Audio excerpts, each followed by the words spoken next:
주인의 동생의 딸을 그의 아들을 위하여 택하게 하셨으므로 내가 머리를 숙여 그에게 경배하고 찬송하였나이다.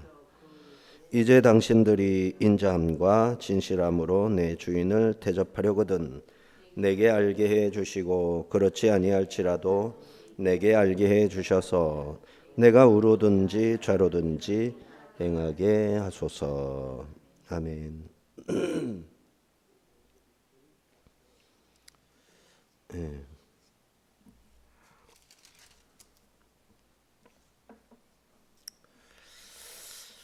자, 28절, 33절까지 우리 같이 다시 한번 읽어보겠습니다. 소녀가 달려가서 이 일을 어머니 집에 알렸더니 리브가에게 오라버니가 있어.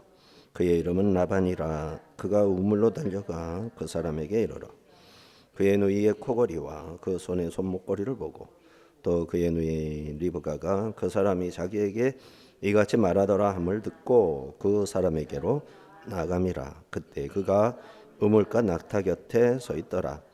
라반이 이르되 여호와께 복을 받은 자여 들어오소서.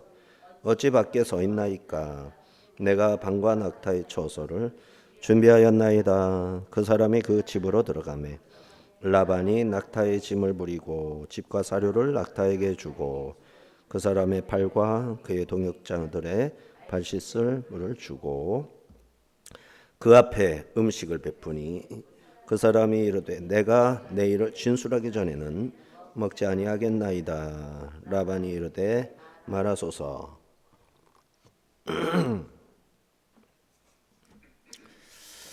자,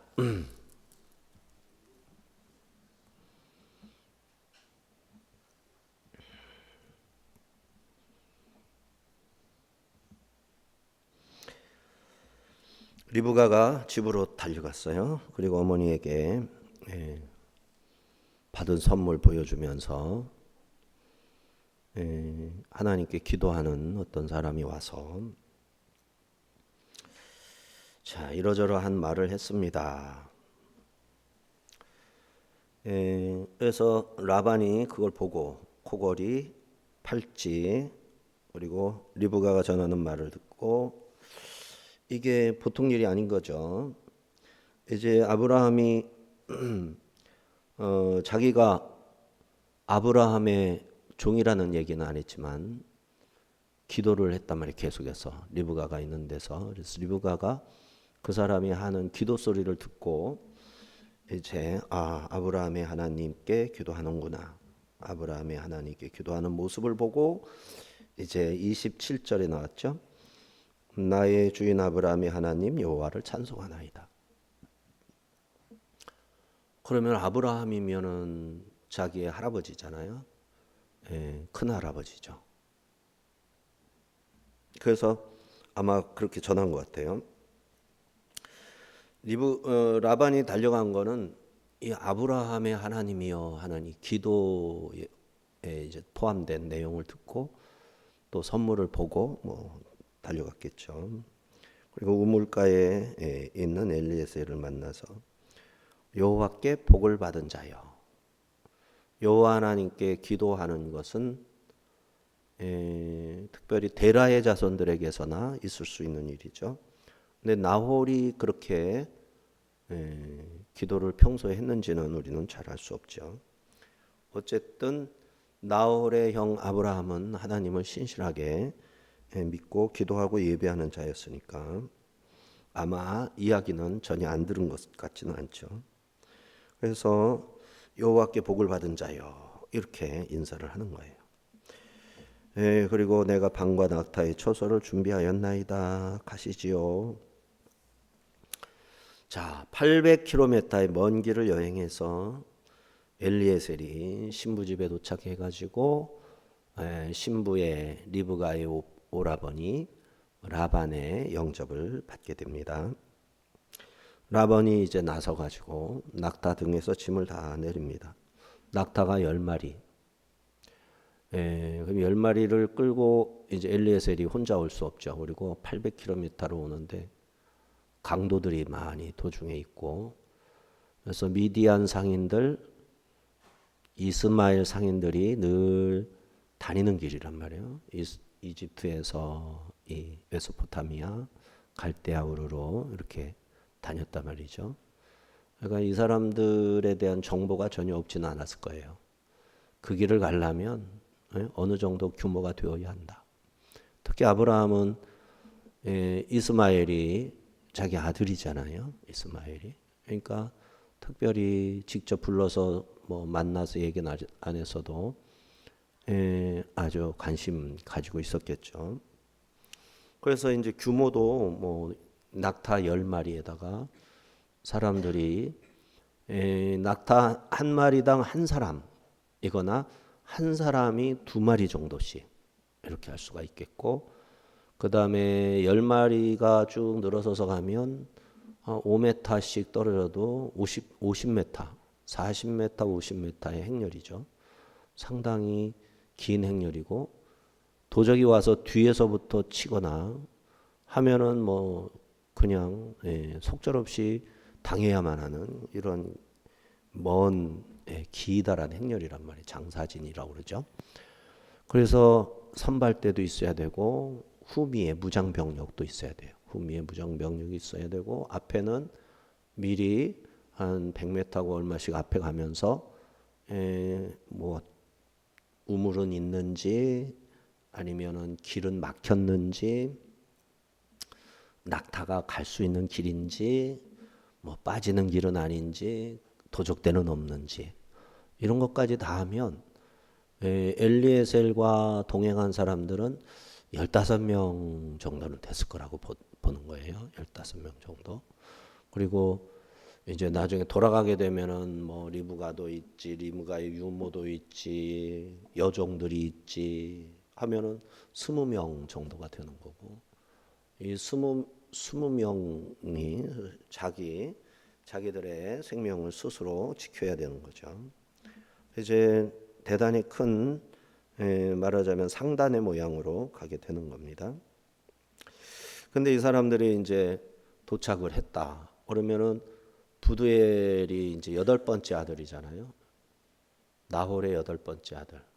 근데 이제 8번째 아들이 얼마나 부유했는지는 몰라도 한 10명 되는 사람들을 먹여주고 물을 대접하고 재워주고 상당히 그 이제 번거롭기도 하고 큰 살림이 동반되는 거죠. 음식을 배설해서 환대했습니다. 그러니까 리브가도 라반도 아브라함이 천사를 부지 중에 대접했던 것처럼 라반과 리브가의 어머니가 이 엘리에셀을 엄청 환대하고 있는 거죠. 엘리에셀은 지금 최소한 85세, 많으면 95세, 한 90세 정도 되었을 거란 말이죠.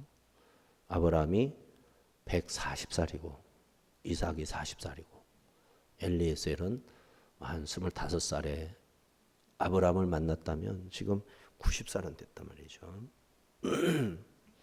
그런데 이 노인네가 예배자인 거죠. 아브라함이 예배 드릴 때 건성으로 예배 드리는 자가 있고 예배마다 진심으로 전심을 다해서 예배하는 자가 있죠. 그러니까 사람의 위풍 그리고 품격 이런 거는 예배 드리는 자세에서 나오는 거예요. 예배를 아주 신실하게 드리는 사람은 품격이 갖춰지는 거예요. 하나님 앞에 정직하고 최선을 다하니까 자연스럽게 거짓이 없는 거죠. 사람들에게 품위 있게 대해도 그 사람은 이중인격이 아니죠. 하나님께 품격 있게 대하는 사람이기 때문에 하나님께 최선을 다하는 사람이기 때문에 다른 사람에게 최선을 다해도 이 사람은 거짓으로 하는 게 아니란 말이에요. 본래 전심을 다해서 사람을 대하는 거예요. 그런데 하나님께 대할 때 전심을 다하지 않아. 건성인 거예요. 마음을 한 반만 주는 거예요. 그럼 이 사람은 사람들 앞에 가서 반만 준다 이거예요. 이러면 하나님 앞에서나 사람 앞에서나 동일하다는 차원은 있지만은 이 사람은 건성인 거예요. 매사가. 근데 하나님 앞에서는 건성으로 하면서 어디 돈 되는 자리, 뭔가 내가 얻을 게 있다고 싶은 자리에 가서는 아주 그냥 그 이상으로 자기가 할 수 있는 거 이상으로 최선을 그냥 오버해서 다 하는 거야. 그 사람이 뭡니까? 우리가 지금 예배 자리에서 하나님 말씀을 놓고 그런 사람을 한번 떠올려 보세요.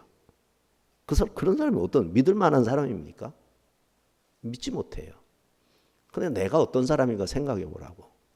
그러면 내가 하나님 앞에서 최선을 다하지 못하면서 뭔가 좀 진급을 하기 위해서, 높은 자리에 올라가기 위해서, 더 좋은 매출을 올리기 위해서 고객 관리를 지극정성으로 한다. 그럼 누가 자기 자신을 보는 겁니까? 하나님도 보시지만 내 스스로가 나를 보는 거잖아요. 얼마나 이게 자기 자신이 실망스러운 자입니까? 이 실망스러운 사람, 이 사람을 어떻게 해야 됩니까? 자기 자신에게. 곡기를 끊어야죠. 금식하고. 하나님 앞에 두려운 마음으로. 하나님, 이렇게 거짓된 자세로 살아가는 삶을 어제도 오늘도 내일도 계속 한다면 이 하나님 믿는다는 것도 거짓이고 내 삶 자체가 거짓에 기반을 두고 있는데 이렇게 살다가 끝나버린다면 얼마나 허망합니까? 하나님 나 좀 진실한 사람 되게 해주세요. 내 힘으로 하려니 안 됩니다. 그러니 하나님이 나를 도와주셔서 진실한 삶 되게 해주시옵소서. 그래서 금식하는 거예요. 그래서 금식하는 거예요. 왜 금식해야 됩니까?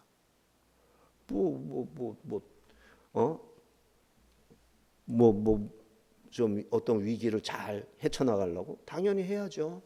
그런데 그거 하기 전에 나의 어떤 그런 모습을 살펴볼 필요가 있다라는 거예요.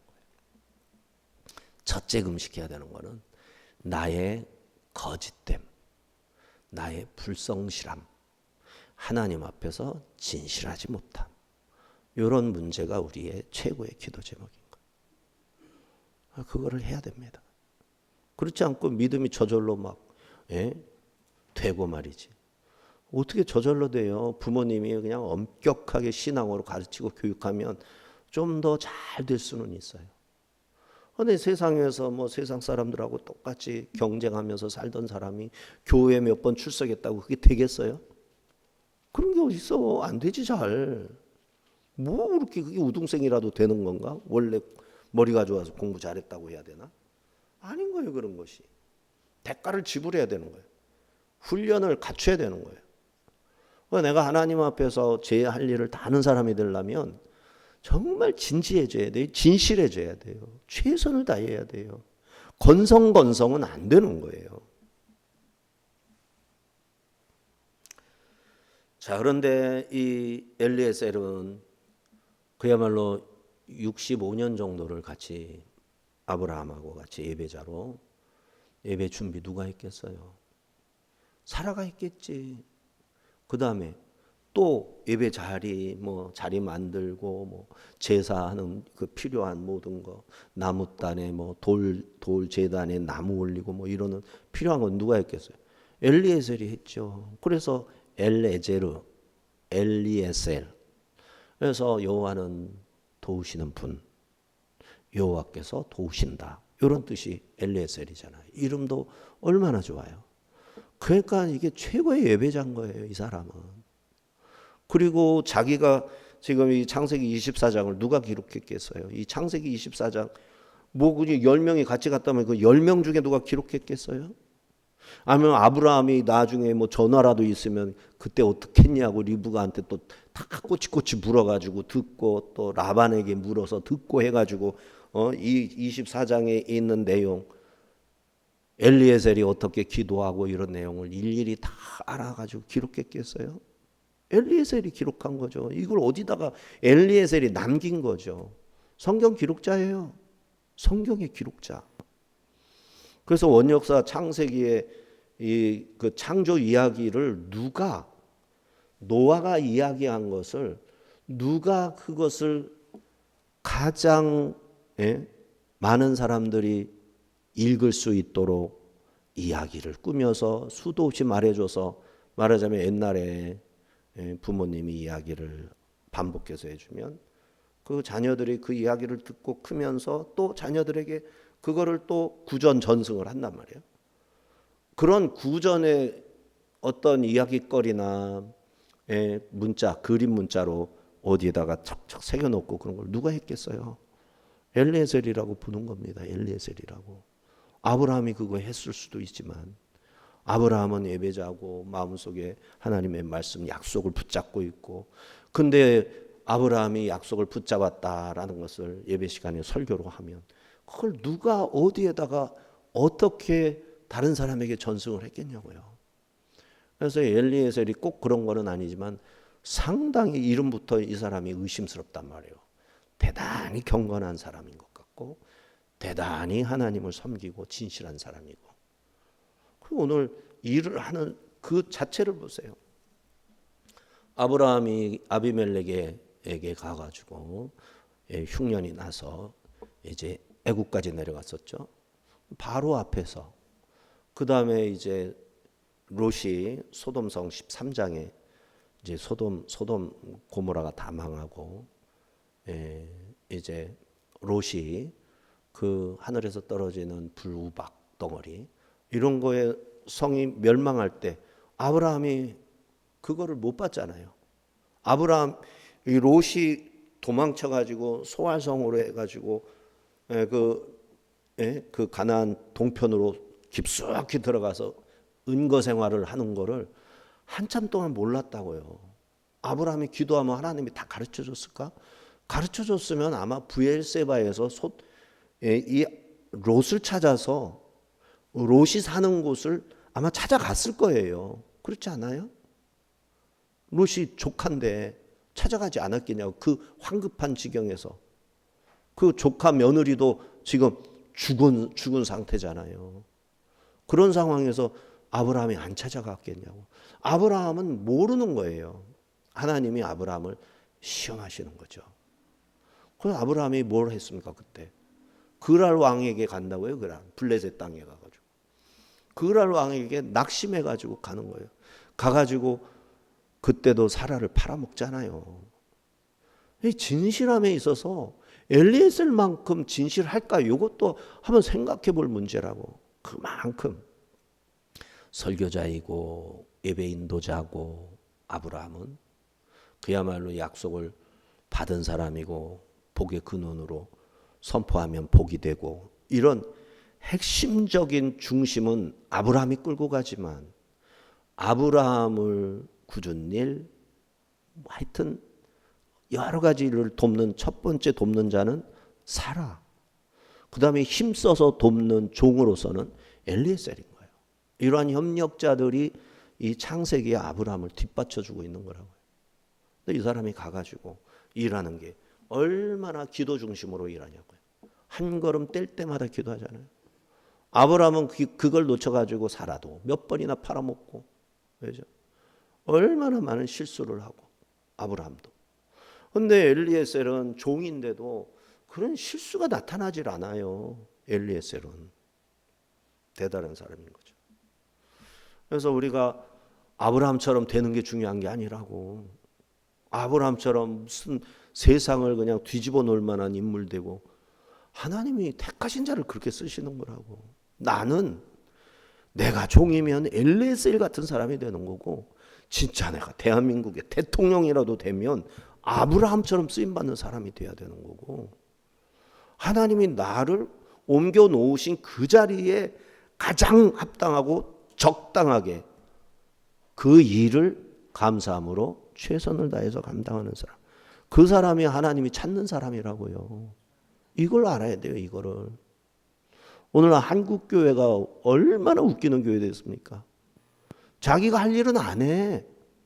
남이 하는 거 보고 아주 보고 들은 게 많아가지고 왜 그렇게 아는 게 많냐고.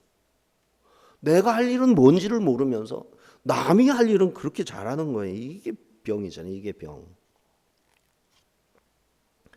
교만으로 가는 지름길 아니에요. 겸손으로 가는 지름길은 뭐예요? 남들은 다 잘해 보이고 남들의 실수는 그냥 다 덮어주고 나에게 있는 이 실수와 부족함과 진실치 못함과 이런 거를 가지고는 하나님께 붙들고 매달려서 금식도 하고 이런 사람이 한국교회 성도들이 돼야죠. 이런 사람이 많아야지 한국교회에. 근데 그런 사람은 찾아보기가 힘들어. 뭔가 유명해져야 되고 뭔가 스타가 돼야 되고 뭐가 그렇게 인정을 많이 받아야 되냐고. 뭐가 그렇게. 근데 성경에 나오는 인물들은 인정받기 위해서 발버둥을 치는 사람이 아니었다고요. 감사함으로 최선을 다하는 사람. 이런 사람이 우리의 인생 목적이 되어야 됩니다. 자, 이 엘리에셀의 얼굴에는 하나님을 경외하는 자의 그 얼굴의 광채가 나오고 있는 거죠. 그러니까 라반이 얼마나 오래간만에 하나님의 사람을 만나서 반가웠겠어요. 근데 저 다메섹에서 제가 고아였는데 아브라함 나의 주님 주께서 나를 거둬주셨나이다. 나는 종입니다. 얼굴에서 광채가 나는데 종이라고 한들 무시할 수가 있겠어요? 그게 그렇게 돼야 되는 거예요. 겉으로 보일 때는 하찮은 사람이고 해도 그러나 그 내면에 하나님께 대한 진실함이 있어서 압도적인 성령의 권능과 능력에 의해서 그 사람을 존중할 줄 알고 그렇게 존중받을 줄 알고 이래 돼야 되는 거죠.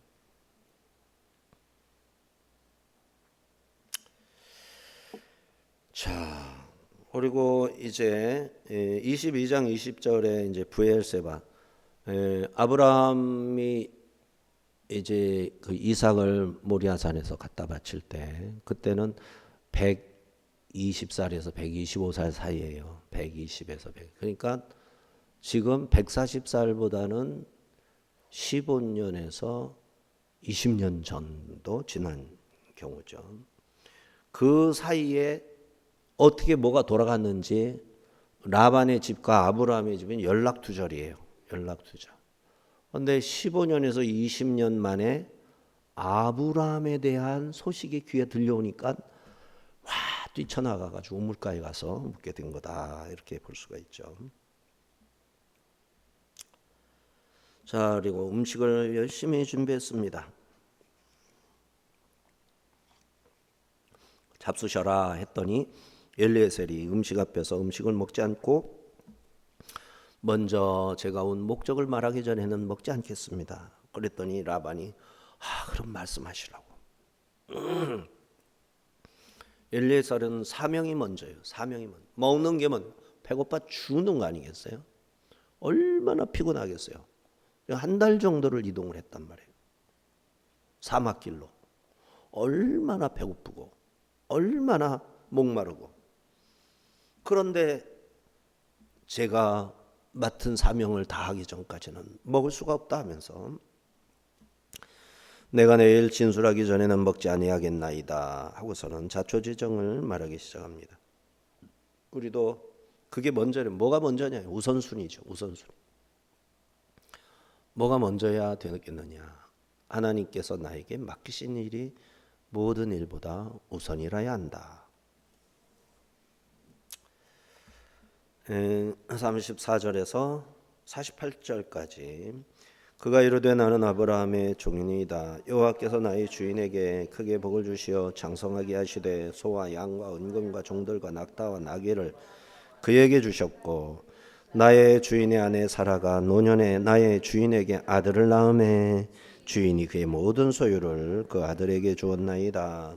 나의 주인이 나에게 맹세하게 하여 이르되 너는 내 아들을 위하여 내가 사는 땅 가나안 족속의 딸들 중에서 아내를 택하지 말고 내 아버지의 집 내 족속에게로 가서 내 아들을 위하여 아내를 택하라 하시기로 내가 내 주인에게 여쭈되 혹 여자가 나를 따르지 아니하면 어찌하리까한즉 주인이 내게 이르되 내가 섬기는 여호와께서 그의 사자를 너와 함께 보내어 내게 평탄한 길을 주시리니 너는 내 족속 중 내 아버지 집에서 내 아들을 위하여 아내를 택할 것이니라.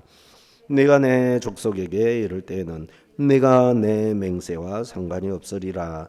만일 그들이 내게 주지 아니할지라도 내가 내 맹세와 상관이 없으리라 하시기로 내가 오늘 우물에 이르러 말하기를 내 주인 아브라함의 하나님 여호와여 만일 내가 행하는 길에 형통함을 주실진대 내가 우물 곁에 서 있다가 젊은 여자가 물을 기르러 오거든 내가 그에게 청하기를 너는 물동이에 물을 내게 조금 마시게 하라 하여 그의 대답이 당신은 마시라 내가 또 당신의 낙타를 위하여도 기르리라 그 여자는 여호와께서 내 주인의 아들을 위하여 정하신 주신 자가 되리이다 하며 내가 마음속으로 말하기를 마치기도 전에 리브가가 물동이를 어깨에 메고 나와서 우물로 내려와 깃기로 내가 그에게 이르기를 청하건대 내게 마시게 하라 한즉 그가 급히 물동이를 어깨에서 내리며 이르되 마시라 내가 당신의 낙타에게도 마시게 하리라 하기로 내가 마시매 그가 또 낙타에게도 마시게 한지라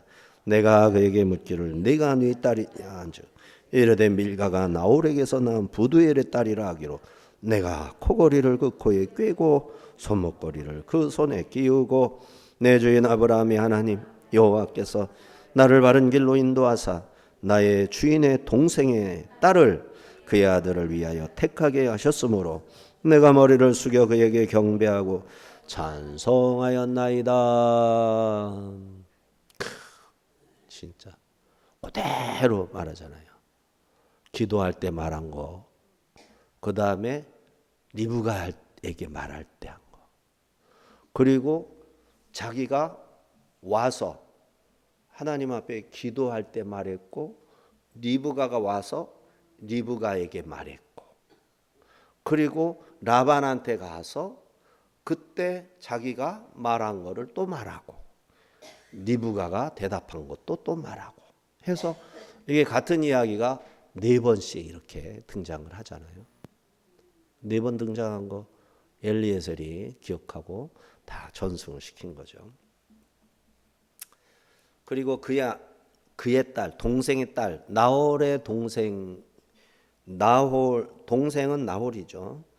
나홀의 딸이 아니라 나홀의 8번째 아들 부두엘의 딸이에요. 근데 손녀도 딸이라고 하는 우리나라는 이 족보 관계가 1촌, 2촌, 3촌 뭐 친족 뭐 무슨 이종 뭐 제종 뭐 아주 그냥 뭐 얼마나 세밀합니까? 근데 이렇게 세밀하게 족보를 따지는 거는 유교 문화권 중에 있는 일인데 우리나라가 최고로 그걸 잘 따졌단 말이에요. 일본도 그만큼 안 따지고 중국도 그만큼 안 따지고 베트남도 그만큼 안 따지고 우리나라가 그렇게 따지는 거예요. 족보하고 이 씨의 촌수를. 어쨌든 우리나라 성경에서는 그걸 다 따져서 표현을 했지만 표현하다 보니까 우리는 딸은 바로 밑에 딸이고 손녀는 손녀가 돼야 되는데 이스라엘에서는 손녀도 딸이고 딸도 딸이고 이렇게 된단 말이죠. 자, 당당하게 자기가 아브라함에게 받은 사명, 부르심을 입은 임무, 미션을 그대로 얘기했죠. 당당하게. 근데 이게 당당할 수가 있느냐 말이죠. 22장에서 나타났던 것처럼 나홀은 아들이 12명이에요. 그거 어마어마하단 말이에요. 부두엘만 해도 라반이 있고 오라버니들 있거든요. 형제들이 있고 리브가도 있고 리브가의 동생도 있거든요. 그런데 아브라함에게는 누가 있어요? 이삭 하나밖에 없어요. 딸랑 하나. 아직 장가도 못 갔어요. 뭐가 그렇게 당당합니까? 하나님 믿는 사람이 복 받아야 되는데 자식이 많아야 복인데 자식이 많은 것도 아니고 재산은 좀 많은 것 같죠. 낙타 10마리나 보내왔으니까. 근데 무사히 올라면 아예 야곱처럼 혼자만 이게 아주 그냥 혼자만 이렇게 숨어서 그냥 잽싸게 그냥 빠릿빠릿하게 이렇게 침투조처럼 이렇게 오던가 이렇게 대놓고 올라면 덩치가 있어야 안전하단 말이죠. 그러니까 이 여행이 그런 특징이 있어서 그다지 당당할 일이 없는 엘리에셀인데, 근데 아브라함의 종인 이 엘리에셀은 아브라함보다 훨씬 더 당당해요. 애굽의 바로 앞에서 얼마나 아브라함이 쫄아가지고 얼마나 그랬습니까? 그랄 왕 아비멜렉 앞에서 아브라함이 얼마나 초라하고 비겁하고 그야말로 그냥 쫄아가지고, 그죠? 근데 엘리에셀을 앞에다가 턱 했더니 평소에는 그냥 굽신굽신하면서 시키는 거나 하고 존재감이 없는데 막상 95세에는 내일 모레 죽어도 아무도 이상하게 여기지 않을 만큼 늙어 빠진 노인네가, 그죠? 젊은 라반 앞에서 그냥 당당하게 말을 하잖아요. 신앙을 그냥 명확하게 밝히고, 이런 신앙이 참 진짜 무엇보다도 하나님을 담대하게 말하고, 그죠? 요즘 믿는 사람들이 자기가 신앙인이라는 거 그렇게 당당하게 말하는 사람 없단 말이죠. 슬그머니 묻어가야 전체적인 분위기가 괜찮다라고 생각하는 거예요. 그러나 그렇게 생각 안 하는 거예요. 엘리에셀은 나는 아브라함의 종. 그러면 하나님의 종인 아브라함의 종. 나는 하나님의 종. 이게 그렇게 이 사람을 담대하게 했던 거죠. 이런 사람 돼야 돼요. 누가 알아주는 사람이 있겠어요? 성경이 알아주는 거 아니냐고. 성경이. 하나님이 알아주시는 거죠. 그러니까 우리가 신앙생활을 지금 뜬구름 잡으면 안 돼요. 하나님의 말씀을 우리가 읽고 성령이 내 속에 계시니까 성령이 가르쳐 주시고 해석하는데 귀를 기울여야 되는데, 오늘날은요 하여튼 공부해가지고 무슨 수료증이라도 받아야 공부한 것 같고, 뭐라도 좀 이름 있는 데 가서 내가 거기에서 그냥 몇 주 코스 했네, 몇 달 코스 했네, 몇 년 코스를 했네, 이래야 배우는 건 줄 안다고.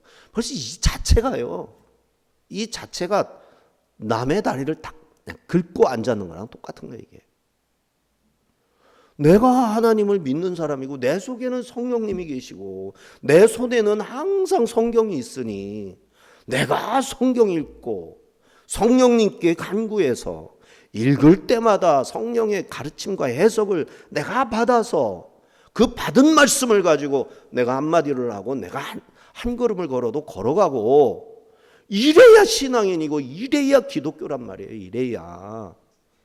그거를 안 해. 그거를.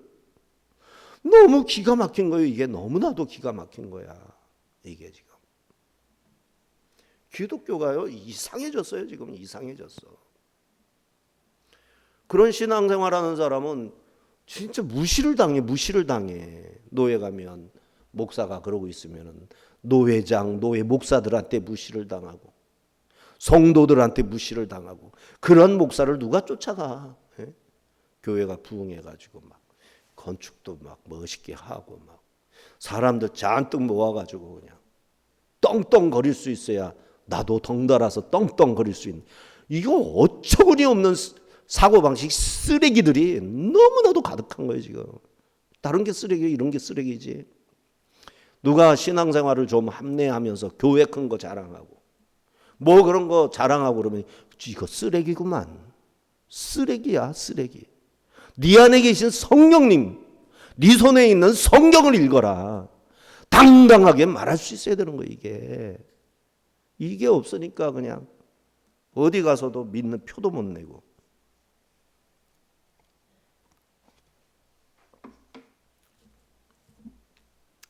지금 엘리에셀은 선지자입니다. 하나님 인도하셨고 하나님 행하신 기적으로 여기까지 왔으니 하나님께서 라반으로 하여금 기꺼이 승낙하게 할 것이다 확신하고 있습니다. 그는 믿음을 동원해서 지혜롭게 기도함으로써 자신의 판단으로 리브가를 선택하지 않고 하나님이 선택하심을 순종하는 것뿐이다 확신하고 있는 거죠. 사실 아브라함의 현실은 나홀의 후손들의 번성과 비교할 수 없을 만큼 약합니다. 아브라함의 동생 나홀은 이미 사망한 것 같아요. 돌아가신 것 같아요. 그렇지만 자손이 그렇게 많아요. 부두엘도 늙었는지 왜 주인공이 라반이나 말이에요. 이 집안의 어른이 라반이고 부두엘은 라반과 그의 아버지 부두엘. 아버지가 라반을 따라가고 있어요. 그리고 뭐 직접적으로 의견을 말하지도 않고 라반이 그렇게 했는데 부두엘의 뜻도 그랬다는 식으로 50절에서도 그렇고요. 계속 그렇게 나와요. 반면에 아브라함은 외적으로는 초라할지 모르나 고대 근동 지역에서 아브라함의 명성은 이미 유명해졌죠. 왜냐하면 메소포타미아가 이 하란과 나홀이 다 나홀성, 하란성이 속해 있는 곳이 메소포타미아거든요. 여기에 대도시 1, 2, 3, 4 네 개의 대도시 왕들이 동맹을 맺어가지고 소돔성, 고모라성, 소알성 등 5개의 성을 공격했잖아요. 아다마를 비롯해가지고 그때 그냥 파죽지세로 공격을 해가지고 롯까지 포로로 잡아가지고 왕들을 포로로 잡아가지고 끌고 올라가는 거를 아브라함이 318명 끌고 올라가서 그 사람들을 다 그냥 쳐서 그냥 뺏겼던 거 다 돌려받고 이게 아브라함의 대승리였단 말이죠. 고대 전쟁에서 최고의 승리자가 아브라함인 거예요. 어마어마한 세계 전쟁에서 오늘날의 트럼프나 뭐 누구처럼 그냥 싹 쓸어버린 게 이 아브라함인 거라고. 근데 이 사람은 자기에게 영광을 돌리지 않고 항상 하나님의 종으로 한 것뿐이라 세력이 뭐 엄청나게 크거나 그러진 않았어요. 그러나 아브라함이 실제 광야에서 천막 치고 그 속에서 살아가는 사람인 걸 모르는 사람은 아브라함은 어느 저쪽 가나안 땅에 큰 도시에 큰 임금으로 알 정도로 이렇게 유명해져 있기는 했어요. 자, 라반이 엘리에셀을 영접하며 여호와께 복받은 자여 호칭했습니다. 햇사람들도 아브라함에게 내 주여 하면서 이제 23장에 사라의 무덤을 막벨라고를 살 때 내 주여 하나님의 지도자 이렇게 칭했었죠. 부두엘을 포함해서 라반과 그의 가족들도 엘리에셀이 아브라함의 부유함을 설명할 때 놀랐어요. 대단하시구나. 우리 큰아버지, 큰할아버지가 대단하시구나. 그리고 엘리에셀을 보니까 와, 엄청나신 분이구나.